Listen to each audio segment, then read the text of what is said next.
Good evening and welcome to this evening's webinar in IIA Hyderabad chapter's ongoing series of learning programs. I am T.N. Menon, President of IIA Hyderabad chapter. I'm so glad to see a wonderful reception to this webinar with about 300 registrations so far. So as we move along, I'm sure it's going to be full. We internal auditors know better than anyone else that possessing hard skills alone is not enough to be a successful internal audit professional. You all know that hard skills are mostly acquired through learning and practice and are mostly technical and theoretical in nature. And that hard skills need to be complemented with soft skills such as communication, negotiation, leadership, relationship building, and so on. We do have all these skills innate in ourselves, but then they are used and demonstrated in varying degrees. This webinar has been designed to make us more aware of skills, how to identify, harness, and strengthen them to help us in our profession more effectively. We have two eminent panelists this evening, Seema Grover and John Sharao, who are going to give us an insight into the world of soft skills. Seema is, of course, known to most of you. She is the Global Chief Audit Executive at Dr. Reddy's, a governing board member of IIA Hyderabad chapter, and chair of our Women's Circle as well. John is a renowned leadership executive, mentor, coach, and facilitator, having started his career in accounting and finance, and working with several corporate giants before changing his track to training and facilitation, starting his own organization. John has worked with some of the largest companies in the world, focusing on business acumen and strategic alignment, leadership, coaching, innovation, and project leadership and management. Before we get going, I would request my colleague Aditya Guha, the Joint Secretary of IIA Hyderabad chapter, to explain to you briefly the format of this session, and then take this forward. Over to you, Aditya. Thank you. Thank you, Mr. Menon. A very good evening to all the attendees, and also I welcome the speakers as well for today's session.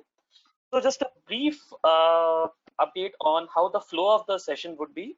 So today's session would include a 45 to 50 minutes presentation, and post that a 10 to 15 minutes of Q&A.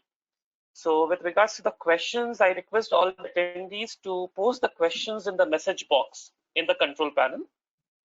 So post the presentation, we can take over the questions. Now, I hope you have a great evening ahead, and hand over to the speakers. Thank you so much.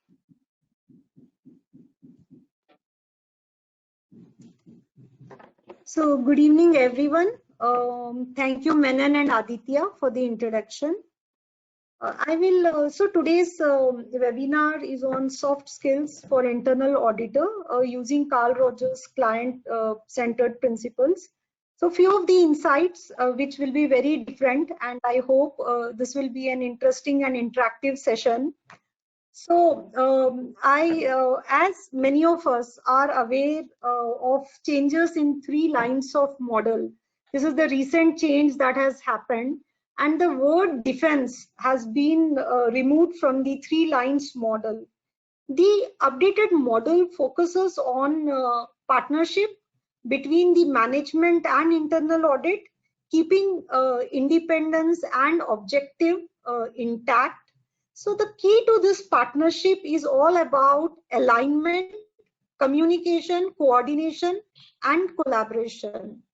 So as all of us are, many of us are auditors, so all of these 4 words denote not the hard or the technical skills. Actually, they denote the soft skills that we need to incorporate in the audit process. Just speaking in common man's language, and also for an auditor, the whole objective is to provide assurance on governance, internal controls, and the risk management framework. So for us to understand what are those soft skills that we need to imbibe to build on in the audit process, I would request John, please take us through the 3 principles and help us to understand the insights from these principles. Parallelly, I will also bridge the gap. I will share my internal audit experiences that in the organization, how some of these help you going a long way and doing a value add role to the organization. So thank you, John. I would request to take over. Seema, thank you very much. I just want to make sure that my voice is audible to everybody. Yes, Seema, John. Yes. Yeah, you're loud. Okay, You're thank you. audible. Thank you. And my apologies for not being able to come on camera. This is the first time I have used this GoToMeeting app, and I have quite not figured out how to activate my video. So my apologies for that. Again, my name is John Serrao, and I want to welcome you to this webinar. What we are going to do is we are going to look at the principles of Carl Rogers. Carl Rogers was an eminent psychologist, and he came up with the humanistic method in psychology. The applications have found their way in things like therapy as well as coaching. The International Coach Federation, of which I am a member, incorporated the principles of Carl Rogers therapy, the humanistic model, in its coaching competencies. And there are 3 of them that we are going to talk about today. The first is about congruence, and we are looking at, in the context of the auditor, the congruence in an auditor. So congruence is nothing but being genuine. It's about being authentic. It's really about what you are thinking, what you are feeling is how you behave. So when people look at you, they don't look at a different person. They know that what you are inside is what you are outside. So let me give you an example of what this might look like. If you have ever gone to a party and you have someone talking to you, but you know from his body language that his external behavior or his talking to you does not match with what he is thinking inside. He probably thinks that you are a nobody, but because it's a party, he is trying to engage in a conversation with you. And you can sense that feeling of hollowness in the dialogue. And there are other times that you might meet people that when they talk to you, you get that instant connect. You can sense they come from a space of authenticity and genuineness. And that is what Carl Rogers has defined it as congruence. Now, a person who's congruent is aware of the feelings that they are experiencing in the moment, and they learn how to accept that feeling for themselves. So, for example, what Carl Rogers says is that, and he says it is a very paradoxical statement, that when you learn to accept yourself as you are, you can start changing. Okay, and I'm going to give you an example of that happened in my personal life. I have been teaching the subject of time management now for 20 odd years. And one of the topics that we deal in time management is the topic of procrastination.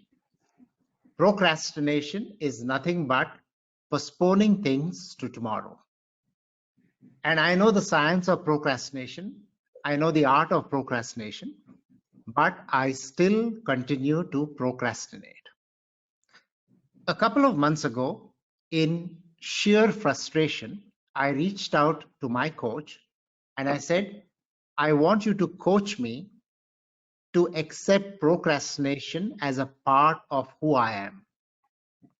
And then in the days that followed, I noticed something very interesting.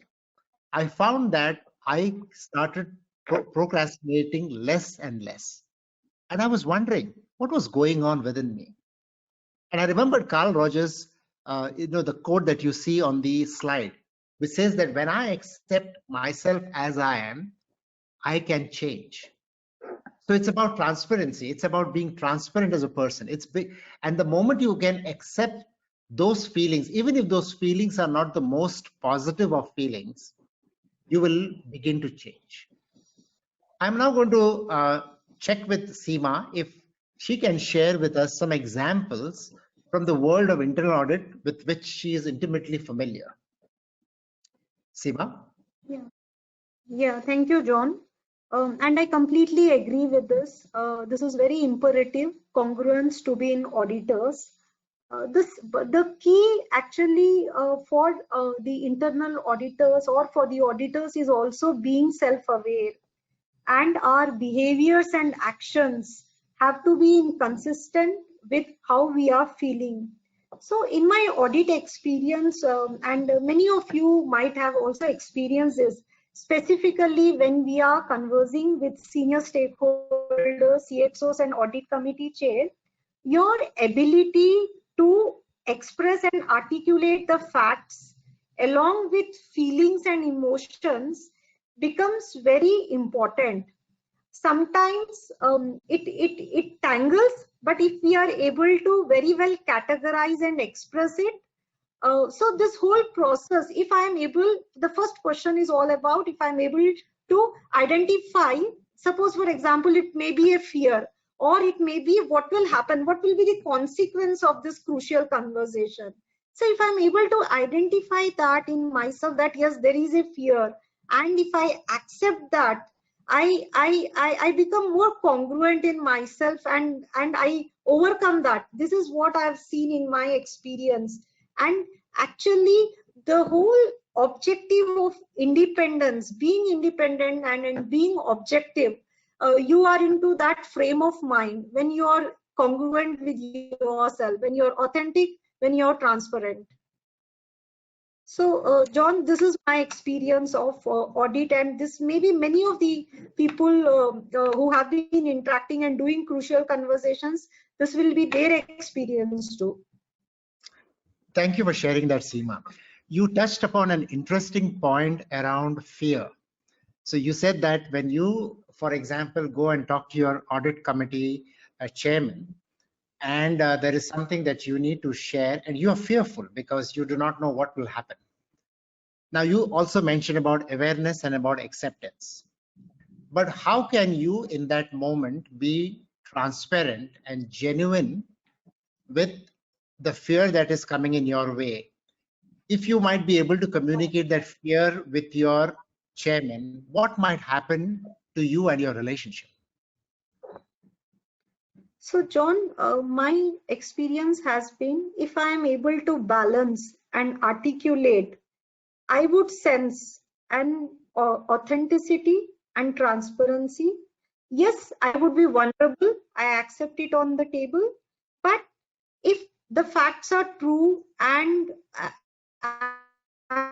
the intentions are fake, this will result in increase in trust between both me and my audit committee chair, or it will be between me and my senior stakeholders. Definitely an element of trust would come into play and the relationship will strengthen. Thank you for sharing that, Seema. And you know, Seema, the interesting thing that what you have just shared about being vulnerable will build trust with your chairman, for example. But it is not only limited to your chairman. In any relationship, you know, within the family, between a spouse or a partner, with children, with your friends, when you can be vulnerable, when you can be transparent, when you can be authentic and genuine, and learn to be aware and accept your feelings, you will certainly foster trust and intimacy with people around you. Yeah, John, I agree with you. Would you like to just move on to the next slide, Seema? Yeah.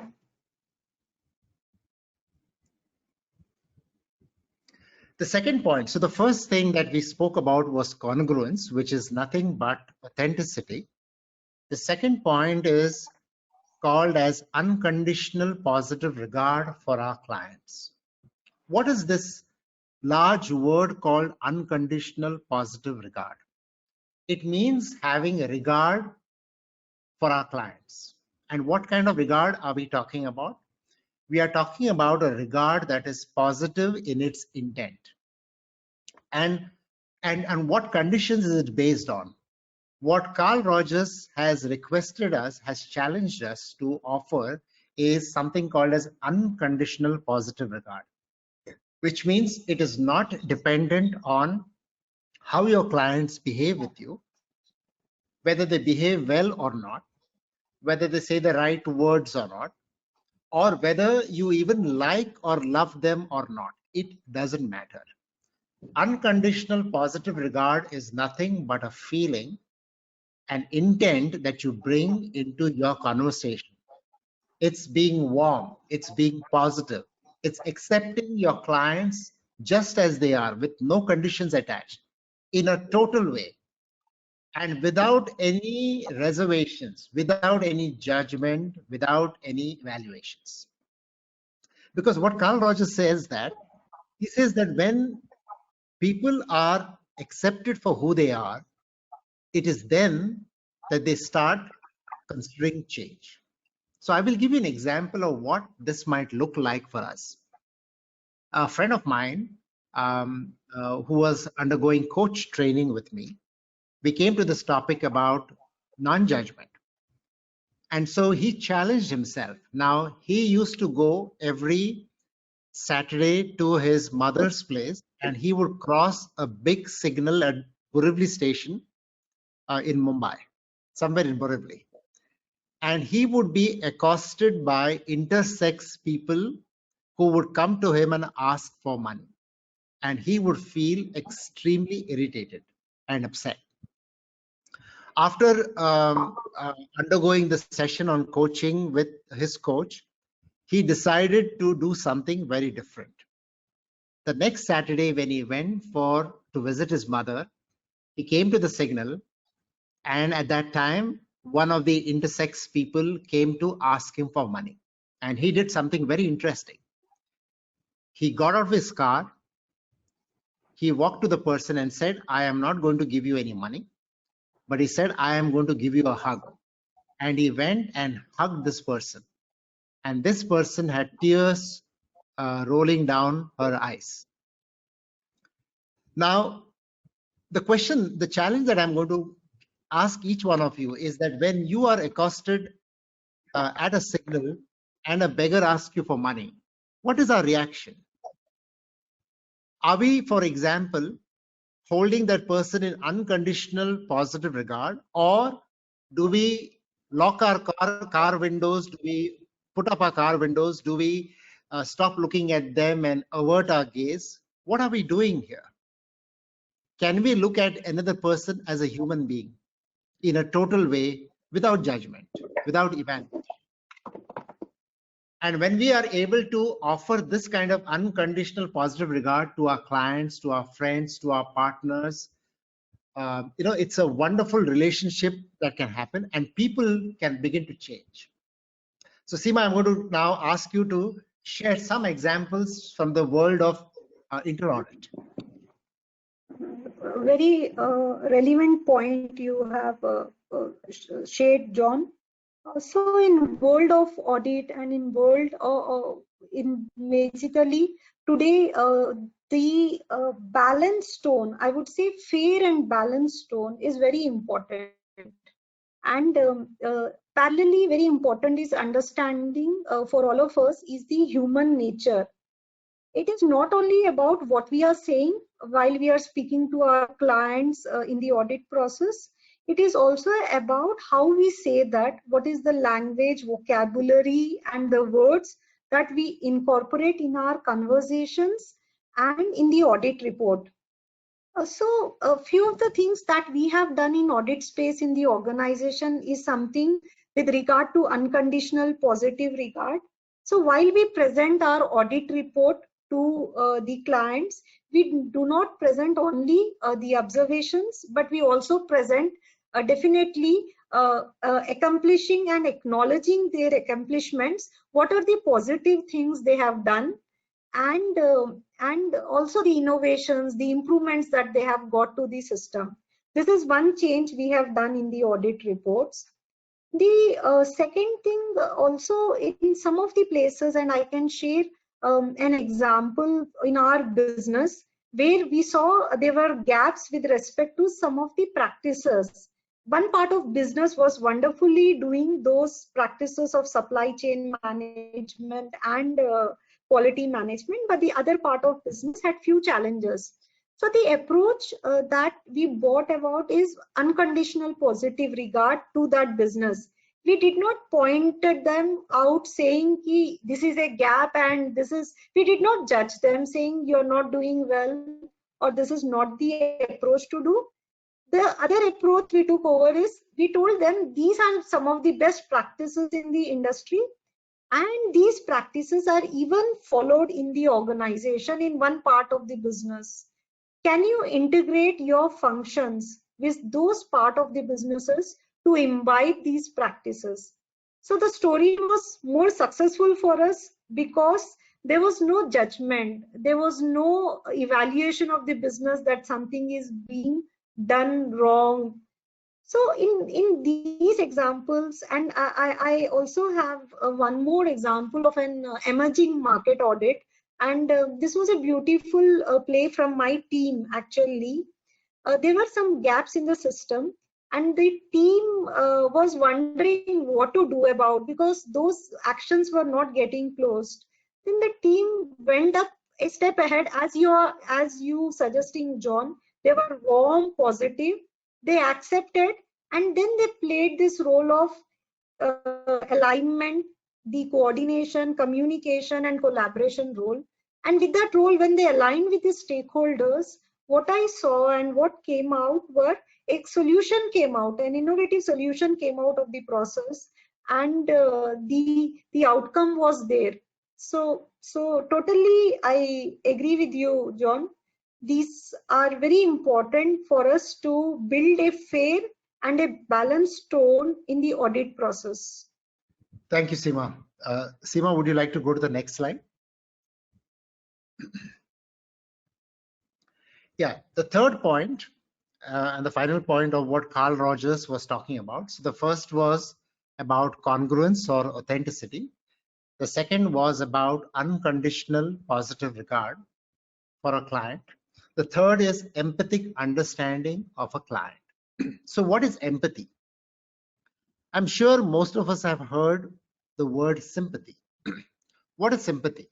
Sympathy is when you feel sad for somebody. Somebody is in trouble and you feel sad for that person. That is sympathy. What is empathy? Empathy is nothing but being able to step into the shoes of your client and try and understand them just as if you are that person, without trying to analyze or to judge.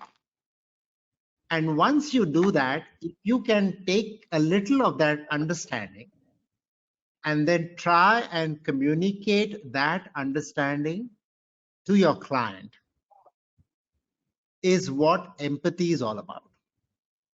So it is about taking those feelings, those meanings that your client is attaching to, and learning to sense those feelings, those meanings that your client has in that experience in the moment. And one of the things that this does is that it allows the client to realize that you are truly listening to that person. And one of the things that Carl Rogers has shared here in the quote is that this kind of listening, this empathic understanding, he says, is one of the most potent forces for change that he knows. But it requires us to really and deeply listen. That is what empathic understanding is of a client. So Seema, I'm going to again lean on you and request your help. Shed some light on what would be empathic understanding in the context of an audit client relationship. So thank you, John. Emotions and perceptions are not things we often actually auditors speak about or talk about often. But I agree with you. This is very, very important, and deep inside what you touched on, John, is the word listen. Where many times while we are listening, actually we as and many of us usually as human beings and also specifically as auditors, we try to prepare ourselves on a defense mechanism that what am I going to reply to this, and in the process I'm not present there, and the listening is also not, the deep listening is not happening or active listening is not happening. So I would share an example. And when I was new to this role, in fact, there was an audit and maybe a part of investigation into that audit. And I was involved, and let me tell, I'm vulnerable here. I was stuck in the process because why did I get stuck, or my team got stuck in the process? Is we were totally thinking about the facts that we have on the table. We actually did the piece of empathetic listening, or I would better articulate, was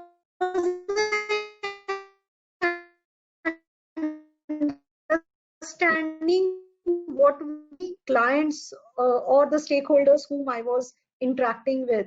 And while in the approach, this involved very senior stakeholder discussions. I went and spoke to my friend and coach to understand what is happening in the whole piece. So the outcome that came out for me was so very different. So the questions I was asked: are you understanding the needs of the other stakeholder? Have you completely gone into other person's shoes to understand why are they behaving like this? The second question I tried to answer what I was questioned was very, very important. Was I also understanding what my organizational needs are? What are the strategic objectives this entity that I was evaluating? What is this entity's strategic needs are? Or what is the objective of this entity, and where it is heading for, and what stage it is all about? So and the third point, I was also requested to not to tell. I was asked by my coach, can you ask questions, more questions, ask more questions to yourself and ask more questions to your clients to get better clarity. So all of this actually was really helped me in this whole process.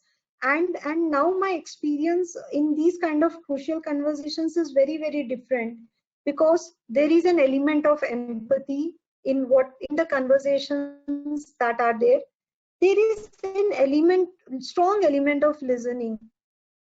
I would also want to share, as per COSO framework, an important part of our role that we do is control environment assessment. And while we do this control environment, we try to understand what is the behavior of the tone at the top, what is the behavior of important stakeholder.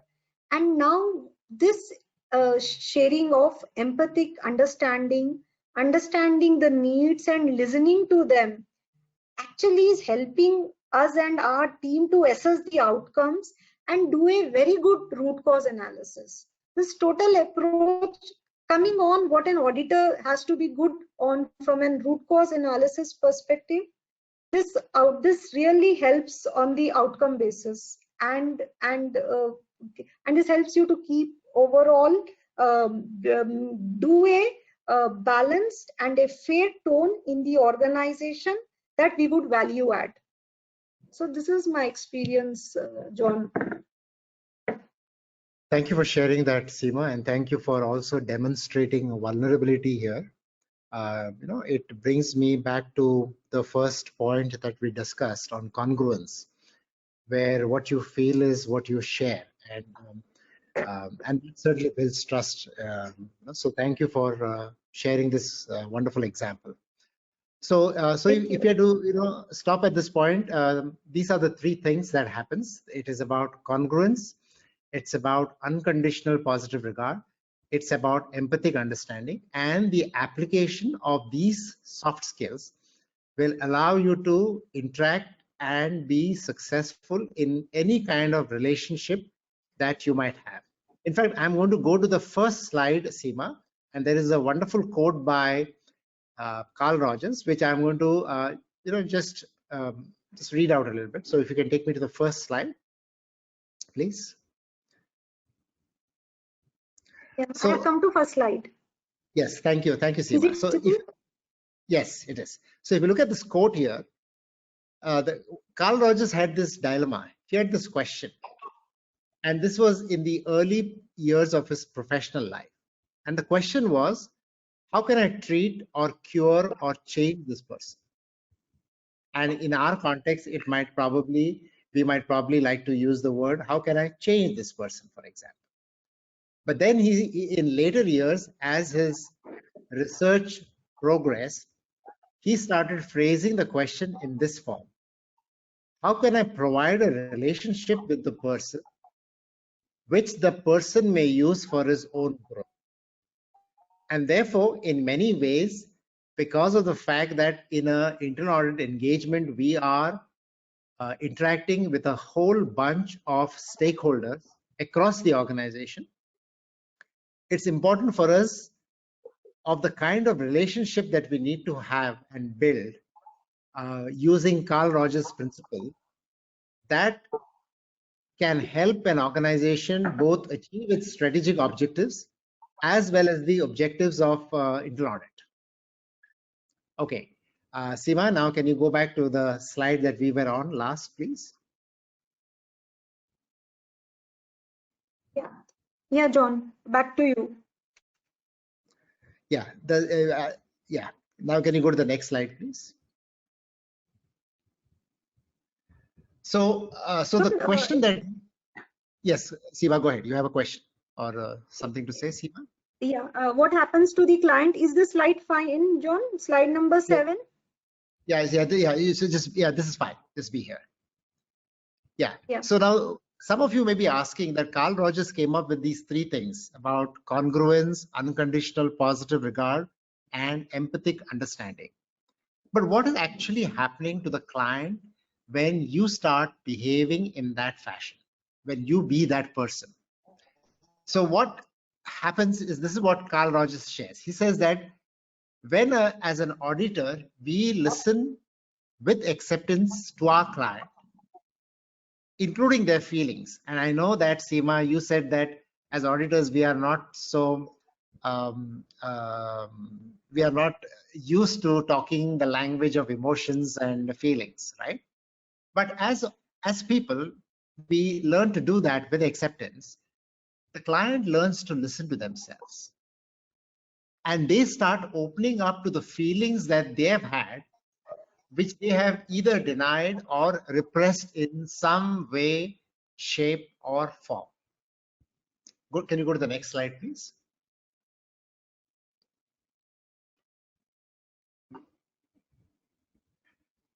And as that client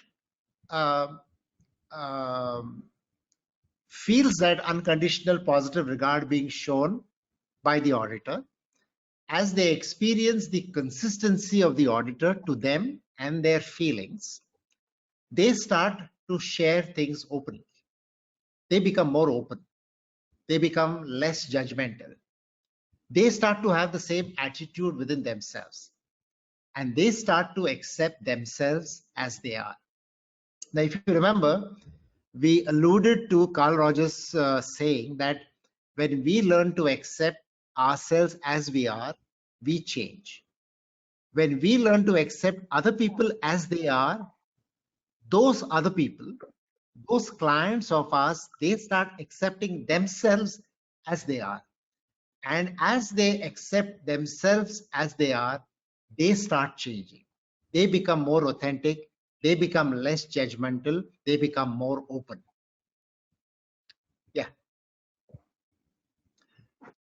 If you go to the next slide, Seema. So in conclusion, this is what happens. As a client perceives their auditor to be real, to be authentic, as consistently having unconditional positive regard for them and their feelings, as being empathic, the client becomes more self-aware. They learn to accept themselves more. They become more open and they become less defensive. And if you remember in the communication that happens, and this is what Seema spoke about, that between a client and a auditor, there is always this holding back, where openness is not there, where people tend to be defensive. Once you start practicing some of these things that Carl Rogers has talked about, then we automatically find ourselves becoming more open, less defensive, as we find our clients becoming more open and less defensive. There is a building up of trust and intimacy with the auditor. So there's a good relationship that happens, and that relationship helps you to have better relationship with your own self, with the people that you work with, and with the environment.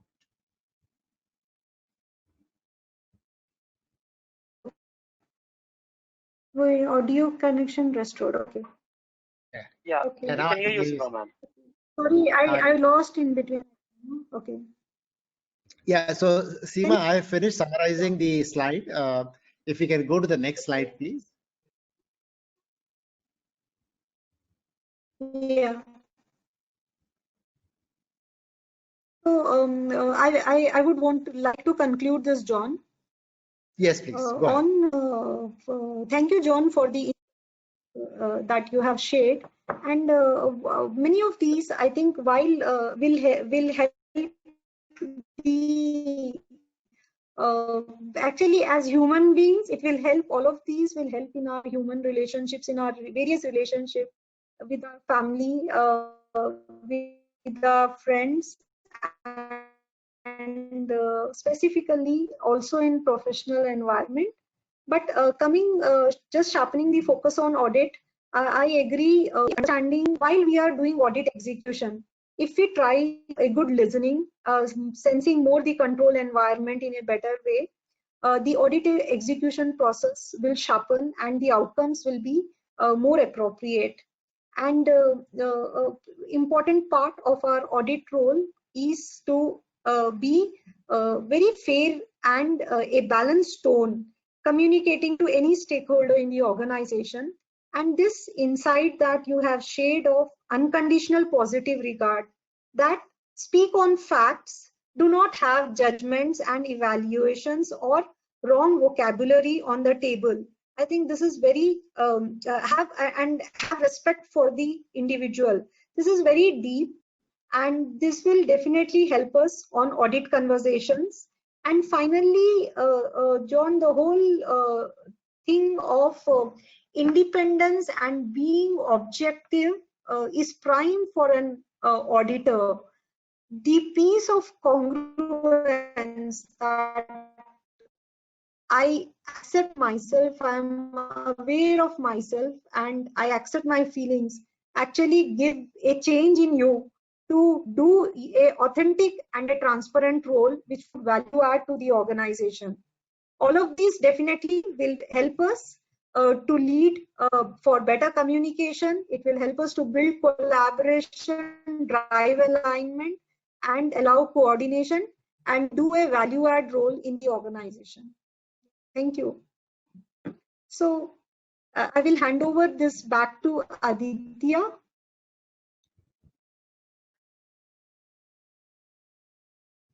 Yes, thank you so much, Seema, ma'am. There are a few questions which we can quickly take.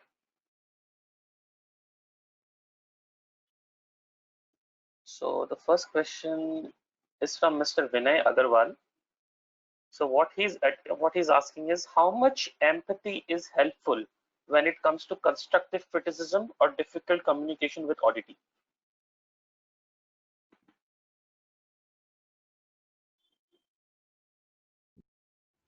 Can you just repeat that question, please? You would answer, or you would want? No, just, yeah, can you just repeat that question, please? Absolutely, sir. So how much empathy is helpful when it comes to constructive criticism or difficult communication with the auditee?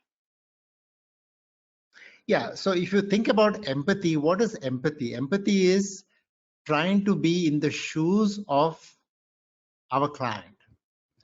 So if we, for example, try to get into their shoes when you are communicating some strong feedback, you can actually go there to that place and find out for yourself what might be happening to this person. And you can use that knowledge, that information, that insight to have a conversation that would be empowering. Whereas if you do not have that empathy, then the way you communicate would be very different from when you can demonstrate that empathy. So the quality of your communication will be much different, and the quality of your communication will definitely empower the person who is receiving that feedback. And you will intuitively know how to communicate in a way that is different. Absolutely. Rightly said. Thank you so much, sir. So the next question I'll just take up is of Mr. Yeah, Prakash. can I add on? Absolutely, Seema. Yeah, please. Yeah, I just wanted to add on, Aditya. I wanted to share an example of the empathic understanding. So there was one audit and we came out with some observations for that entity. So while we were discussing with our CEO, so there were a few very good questions he asked us. So one of the questions that was on the table for me and for my team was, what is the behavior of this person, or what is the behavior of this observations that you have pointed out reflecting? And as we thought about that, thinking of why these are happening, and so it came out very clearly on the governance part, on understanding, because we were empathetic, understanding what happened, why the persons were behaving in this organization like this. The result and the outcome was very, very different. If initially what we proposed and the picture, the questions were very different.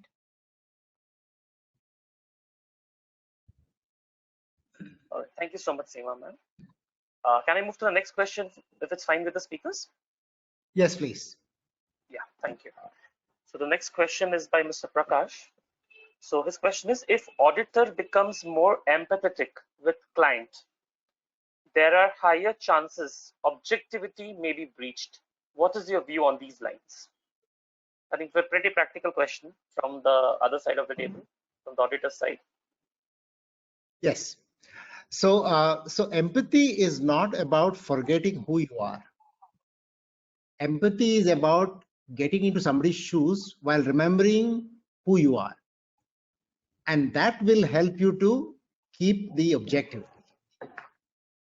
So it is not about disowning yourself. It is about accepting yourself just as much as you can go into somebody else's shoe and see the perspective that they have while retaining your own self here. So it is not about losing your objectivity in the process. But when you become empathetic, you will be able to see things that you would not have been able to see otherwise. And that is where your objectivity will become transformed into more authenticity. Because now you come from a space of deep understanding of the other person. But it is not about sacrificing your own objectivity.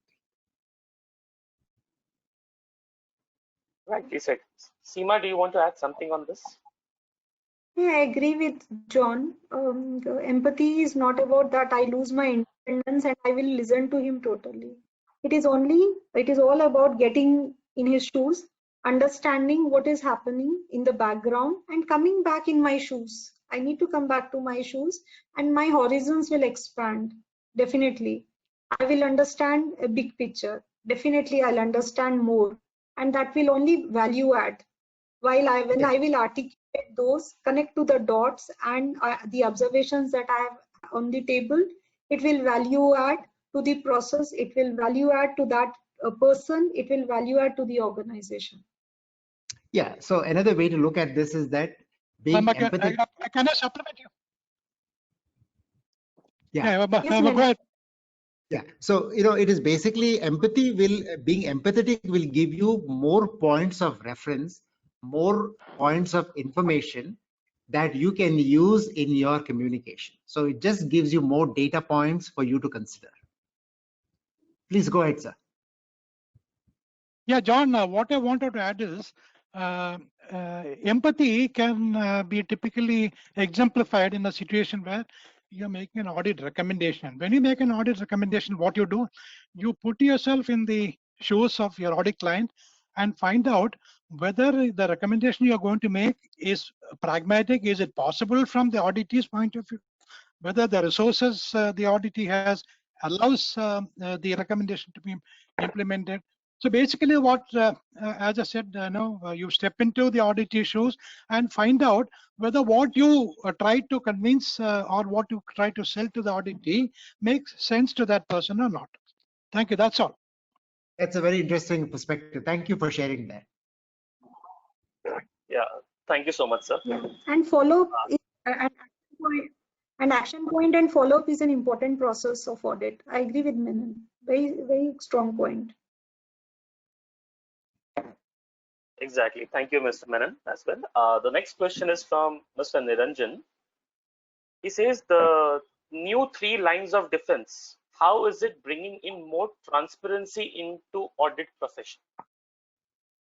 I think Seema, you can answer this. So broadly, if you look at new 3 lines of model, there is no word of defense. Let me first clarify that the word defense has moved out, has been removed. Second, what this change has happened is the key principles. There are 6 key principles that have got defined for this, and the principles have been very clearly defined, telling what are roles of everyone, what is governing body role, governing structure role. It is not only about having a governing body or a governing structure, but also a governing body which is assessing that this governing structure is in place. And first, second, third line roles have been very clearly defined. And an important thing that has come into play is collaboration, alignment, communication, and coordination between these lines of defense, keeping the third line of model independent and objective in the process. That's broadly the approach of the lines of model. So the element, if we are able to be fair and balanced in our approach, there is a process of transparency in the system. One, as an auditor, more and more what I sense is also the change in the way we are playing our role today. What I have seen is few of the things that we are changing in our organization for specifically digital transformation initiatives. The team and our team is having now a seat for design assurance. A product or a platform will get launched only if internal audit has given a go-ahead for launch of the product. That's one change that is coming. So once you are transparent and authentic, I see the business partners, the business heads coming and collaborating with internal audit and asking them to support in the process. That is one big change I have seen, and we have been following this from past 2-3 years, and we are enhancing in this process, more and more enhancing in this collaborative approach, keeping our independence and objective. That clarity is very clear in the organization and in the system. Hope I answered. Yes. Narendra. Absolutely, madam. Yes, you did. Thank you so much. So, I think we have just the last question for the session. So, I think this has been already being answered, Mr. Raghuram. Being empathetic may impact objectivity. So, I think the previous question to this has been pretty much similar what the speakers have already been answered. Well, I think we can get done with the questions and we can wrap it up here today. Thank you so much, speakers, for the session. And I just request, and also all the IIA, the organizers there, for organizing this session, and especially all the attendees. Thank you so much. I just hand it over to Menon sir for the last minute sum up. Thank you, Aditya, and thanks a lot, Seema and John, for a fascinating insight into the world of soft skills. So I'm sure this is going to be a tremendous help to the internal auditors, and the takeaways would be extremely important in making their professional outputs much more useful and professional. So thanks again, and thank you all for the attendees. I would also request the audience to let us know what kind of topics you would like to have us cover in our future webinars, because we always try to make our webinars the target oriented to our clientele. So please feel free to let us know what's the kind of topics you would like us to cover in a future webinar. Thank you, and have a good evening, and thanks especially for Chanchal and his team. Thanks a lot, and have a good evening. Yeah. Very much. Thank you, everyone.